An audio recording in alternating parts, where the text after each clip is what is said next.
Coach, how's spring camp? Good. It was good. You got a lot of reps. The season guys develop a lot throughout those 15 days of practices and whatnot. And it was good to get the guys back on the grass again. Did you go into camp with like a goal for the room, or Yeah, absolutely. We wanted to see how we can track our daily improvements, right? So we wanted to get a measuring point from all 5 guys and just see where they were from a football standpoint, and then each day was a goal. Obviously, we wanted to harp on ball security, a big part of it, because that's our number one focus within this offense. Is to take care of football. Pass protection was something that we wanted to harp on as well, and then just being more dynamic in the run game all the way around. ball security, pass protection? You just mentioned. How do you feel like you did overall? Pretty good, pretty good. So anytime you have a young running back room, I think people kind of forget that King's still a young guy. Right? So he was a redshirt freshman last year who stepped in and played a tremendous role for us. And you look at him and you look at the 2 incoming freshmen that we had with Sean Austin as well as D. Prideaux, and even Riley Werman, who redshirted last year but got in towards the end of it, they're still young backs. So just focusing on the fundamentals of the game was really our primary focus this spring. How are you as a coach feel about just the youth of your room? As you mentioned, it's like 3 Feel freshman guys. really good. You know, those guys are really mature for their age. They don't act like a typical freshman. You know, they go about things the right way. They ask really good questions, and they have an eager to learn. They have a thirst to learn. They have a thirst and a quest of knowledge to get better each and every day. So I was talking to somebody today about Sean Austin as well as Prideaux. Both of those guys feel like they've been here for 2 or 3 years already. You know, so when you get that type of maturity from young guys, it's always a good thing. Any surprises this spring for you? All of them, really. You know, to be honest, I thought King has done a really good job of transforming his body to more of a college football ready Big Ten running back body. You look at the things that Riley Werman was able to do coming in later in the season, coming off ACL out of high school, and he was able to be a true playmaker for us. Right? And then those 2 freshman guys, just to see their growth over those 15 days was truly remarkable as well. With King, and the body change, something he talked about in spring. Is that something like you guys discussed? Like, this is physically I need you to be here, or is that something you talked with Coach Carroll? Yeah, absolutely. It was a holistic approach, right? So myself and Coach Carroll and our nutritionists and our medical staff, as well as our football coach, Coach Riley, and Coach Hewitt, and also myself, we wanted to make sure that we were doing himself some justice, right? He's going to be a big part of our offense, so we wanted to make sure that he has the physical capability of being healthy throughout the long course of the season, and I think he's done that, right? You look at his body, I think he's added anywhere between 12 to 15 pounds. He looks different, he feels different, he runs different, he runs a lot more confident now than he's had in the past, so he is a better version of himself right now because of that. Is the new number throwing you off? It is completely throwing me off. I missed number 30. But he has a really good reason why he changed his number, so I'll let him have it, but it's completely fine. With Waymo, obviously, you lost it for the second half of camp. What did you see when you did have him in the first?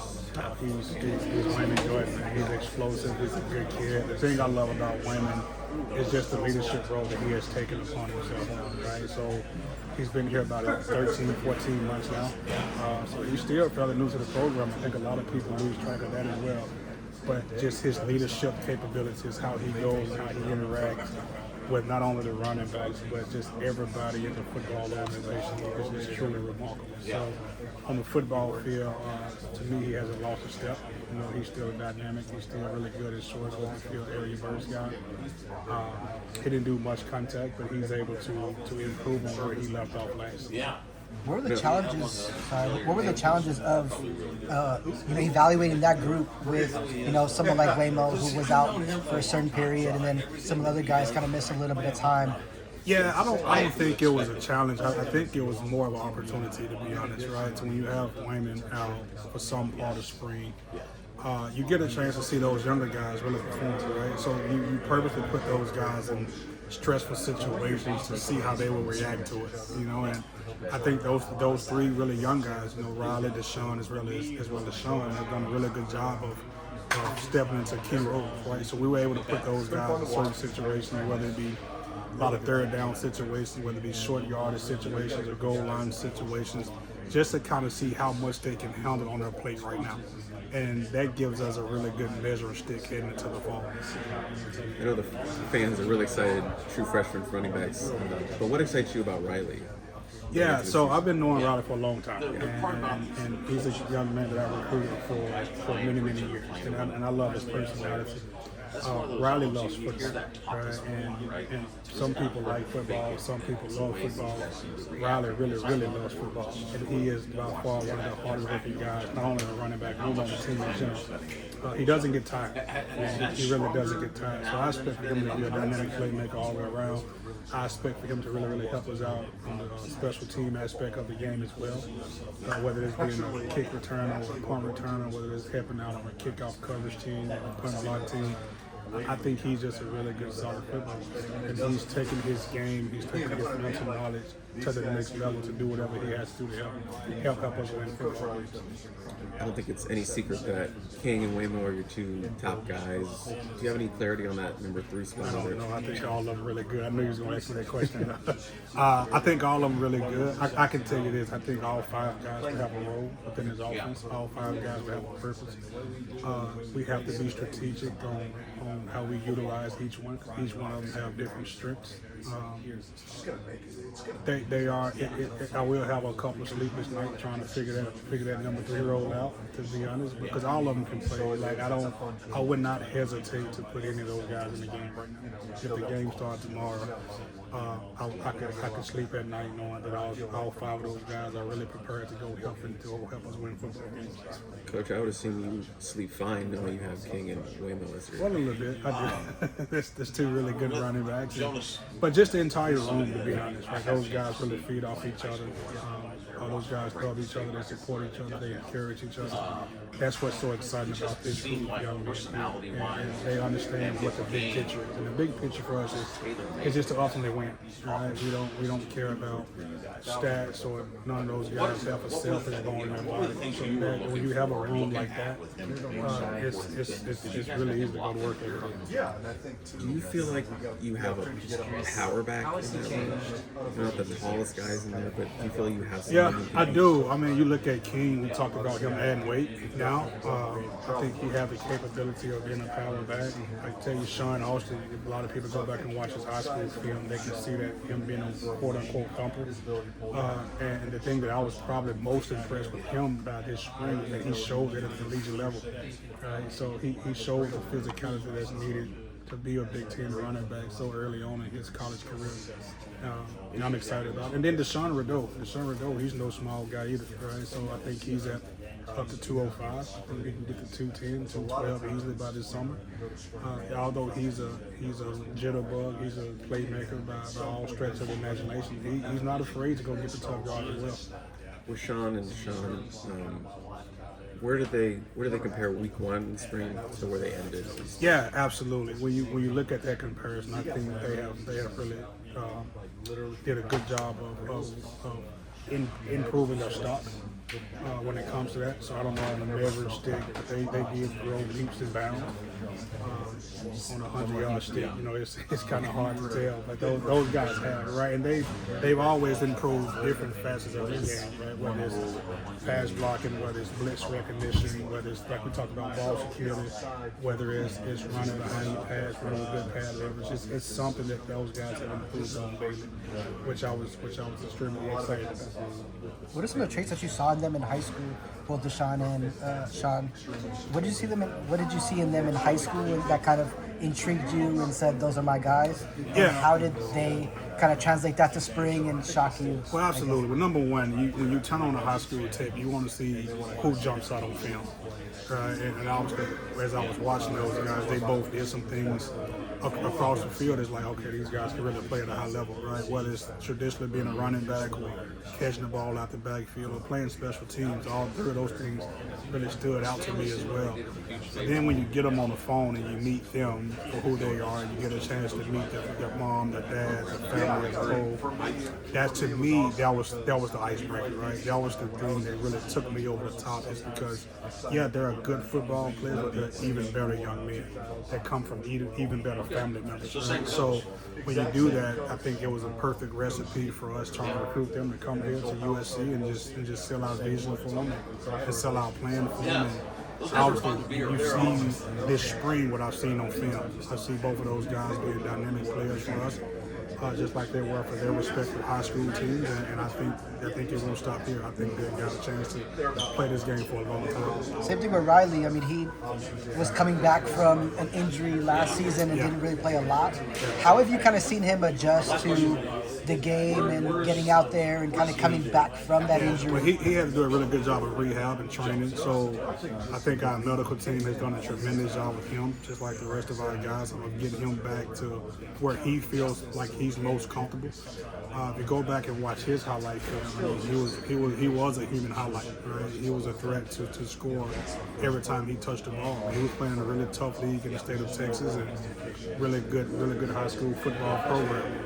But for him to get back to the level that we all know that he could be, took a tremendous amount of discipline on his back, right? So whether that was with his nutrition plan, getting in the weight room as much as he could, getting in the training room as much as he could, Riley has done that. And now we think that the mental side of the game is also caught up to his physical side of the game. So I've been really pleased with his growth so far. I know you didn't, at least I don't believe you were coaching at TCU when Gary was there. Did you feel the presence of Gary Patterson? Yeah, so I actually, I was a part of the new staff, but I was like the last hire on the staff. So the new staff got in December after that year, and I got in around March, April, right before spring ball started. But his fingerprints were all over TCU. I mean, the man, number one, you can just walk past the arena and see his statue there, so that's pretty cool. But just the toughness that place already had, right? Just the kids and how they acted, how they walked, their day-to-day life. You can tell that the program was not in a bad place. Right? He's in the College Football Hall of Fame for a reason. And I remember as a kid growing up in Memphis, TCU used to be in the same conference in Memphis at one point in time. So I remember going to the Liberty Bowl Stadium and watching those guys play, and just seeing how he was able to transform that program to a Group of 5 school, which we'll call it now, to a Power 4 school, which we'll call it now, has been amazing, right? So a lot of those guys on the roster that he recruited, and he has an alpha talent. I take credit for some of the running backs that was already there, but he really discovered it, right? So he's done a tremendous job of building that program and having the kids respect, and he's a legend at the same time. So it's been good. We've asked the players about this. I want to ask the coaches, what's your excitement level for the new facility? It's like no matter how old you get, right? Anything you get new, you're always excited, right? When we was younger, we used to get excited about Christmas and brand new toys and stuff. Now at our age, now we get excited about anything new. And I think that I'm probably more excited than the kids are, to be honest. I don't want to tell those guys that, let those guys know that, but I am. And I'm just excited to see it just to see the whole thing come full circle, right? And to see what so many people have worked extremely hard for, to see what the workers have done and what the donors and supporters have given to make this a reality. I'm excited for those. I'm excited for the guys too, but I'm excited for the movement as well. I know you work with the kick returners. What was your impression of that group in spring? Very talented group of kids. Very talented group of kids. I mean, I think these freshmen that we got in, those guys are really good football players, and really good football players can really make really good returners.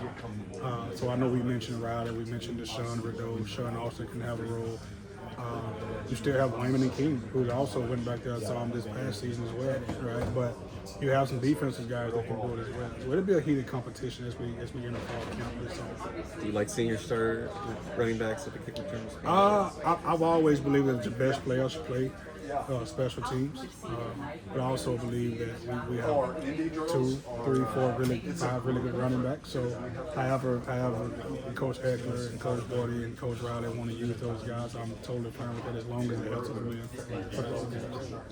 Thanks, Coach. Absolutely. For King's game, how can he kind of elevate his game and kind of take it to a next level? Yeah, could King just continue to be a student of the game, right? He's done a really good job of studying I think the more he studies, the faster he plays, because the more he studies, the faster he plays, and now the game naturally slows down for him.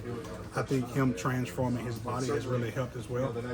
He's done a really good job of just focusing on the small details of playing the running back position. So football is all about angles, football is all about leverage, and he's done a really good job of doing both of those things this past spring.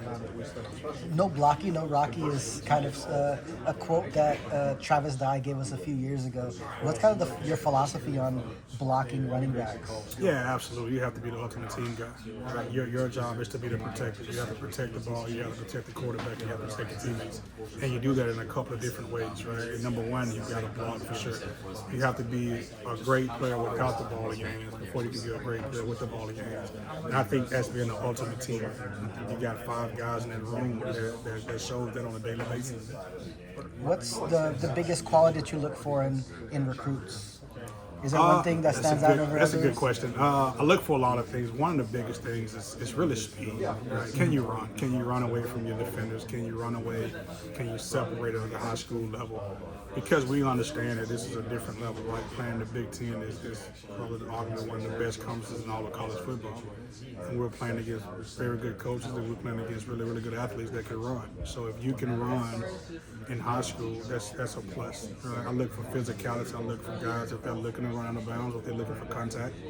I'm looking for can you make second level and third level guys miss in open space as well. And I think those are kind of somewhat of the signs of a good football. But then you look beyond the football field and see their character, see what they're like as a person. I'm big on how you treat your family members. Because if you treat your family members a certain way, it's a direct reflection of how you treat your teammates and how you treat this organization. Is there a different feel to like the competitive periods with like Gary Patterson and things on the other side of the ball? Yeah, I think so. I think our coaches have done a great job of being competitive, and that's transferred down to the players as well. Obviously, Gary brings a different type of energy. You know, he's a firecracker. He kind of reminds me of myself when I'm out there coaching a little bit. We feed off each other. I think the defense feeds off him, and the players feed off their coaches as well. So, and plus, we got really good players, right? And I think the best iron sharpens iron. And I think the best players bring out the best in other players, and we've created a culture here. Coach Riley have created a culture where it's not offense versus defense, which is really good. It is me versus you, but it's me helping you to get better at your job as well. So when you see King and Desmond Stevens going against each other, Wayne and Jordan and Tamir Robinson or whoever linebacker may be, right? It's yes, we're trying to focus on ourselves and get better from the league, but we want the linebackers, we want the D-line to be better, right? Coach Hansen, Coach Moore, and Coach Skyler Jones were the best defensive unit that he goes against because it makes Saturdays that much more easy. Yeah, I wasn't sure because he does bring a lot of different energy. Just seeing him bopping around and how he, it's just different ways to do it, right? But I didn't know if that spilled over to you guys too, if it's something that as a whole coaching staff, even though on the other side of the ball, it does change things. It definitely gets our guys going a little bit because when you see the defensive staff doing it, it gets the defensive players riled up, and the defensive players get riled up. Naturally, the offensive players get riled up, and the offensive coaches get riled up. The offensive, so it's always a back and forth battle. So it's been awesome to see. With the new building, it kind of creates new traditions and kind of separates the culture a little bit with what you guys are used to. What's kind of one of the things that since you came to USC, you guys want to continue to implement, even though you guys are going to a new building? Is it morning weight room stuff? Is it making sure to come out and stretch your knees? I think for me, I've always been a big fan interaction guy, right? So walking across the street from where the current locker room is now to where the practice field is pretty cool for not only myself but for the guys, because not only do we have media people there, but you have little kids out there waiting and watching too, right? So I think that's one of the cool things about being in a place like USC, that it's a 6-year-old, 7-year-old, 8-year-old kid that's waiting to see King or Wayman or Riley or Sean walk out. right? And those guys want to see Jay Mava walk out. They want to see Big John Jarrett walk out. And you get just those brief 3 to 4 seconds of a high five for the kid is a tradition that I hope we always keep here, right? No matter where the location is, and we have to find a way to let those kids see it, because in 10, 15 years, those kids can be future Trojans as well, right? So that's one of the things that I think makes this place really special as far as the location of where our locker room is, in conjunction to our practice field as well. Diamonds in the rough are hard to find now. I mean, there's so much, but how many stories can there be where you have like a walk-on that's like fourth string or whatever ends up being a star? It just seems like kind of crazy. Like we're gonna look back at this a few years like that was pretty wild. Yeah, you know? it was pretty wild. But if you know King is he is the poster child for that. Like I think his whole life, just from knowing him, these short 2 years that I've been here, has been centered around. He's a young man who's got a knack for not being denied. He's a young man who he doesn't take no for an answer. He's not really vocal. He just wants to lead by example. He wants to show you, as a coach, as a teammate, he wants to prove to you his worth. And he just wants to help. And that's all he came down here for. Like, even during fall camp this year, King would split reps on the scout team sometimes. Right? And you go from being a scout team running back to 1,100 all-purpose yard back. Right? It's pretty remarkable. But that's who he is. That's the family that raised him. His mom and his dad, and they've done an unbelievable job of raising a great young man. He comes out every day, works extremely hard, and he proves it on a daily basis that he is the ultimate teammate. Yeah, it's wild. Like this, well, we used to be able to watch all the practice. Sometimes he'd come down, and someone that was new would be like, "Wait, who's that? Like number 44?" I'm like, he's a walk-on. You never like he had made a nice play. Never. That seemed like, oh, he was a walk-on, and now he's like making moves against Michigan and making guys. It's like insane. And it's pretty unique because all of our players see it on a daily basis. Right? They've seen it for 2 years now. They've seen it on the scout team. And to see him perform the way he did against Missouri State, right? He had a long touchdown run, I believe, and to come back the next week against Georgia Southern and do the exact same thing. Yeah. And then to wake up the Michigan game and realize that, okay, well, my number 3 back is out because of a turf toe, and the top 2 backs, they go out because of an injury. Now it's my time to step up, and he didn't blink an eye, he didn't put a towel over his face. He didn't look around. He was ready to go. Yeah. He was ready to go when his number and name was called. And that's who he is. That's who he's always been. Right? He takes notes in meetings and he practices just like the rest of the guys practice. He goes hard and he studies. He's a true student of the game. So I'm excited for him. I'm excited for his potential as well as his future. Have there been other stories similar to that in your career, like something? They haven't really been walk-ons. Why King was a walk-on is the $1 million question. I have no idea why. I think that just goes to show you what the recruiting world is. You know, it's a lot of misses in the recruiting world, and obviously King is one of them for sure. There's no doubt in my mind. I bet a lot of those schools wish they had him now because he's an FBS starter for sure. He can start in a lot of places across this country, and he's shown that.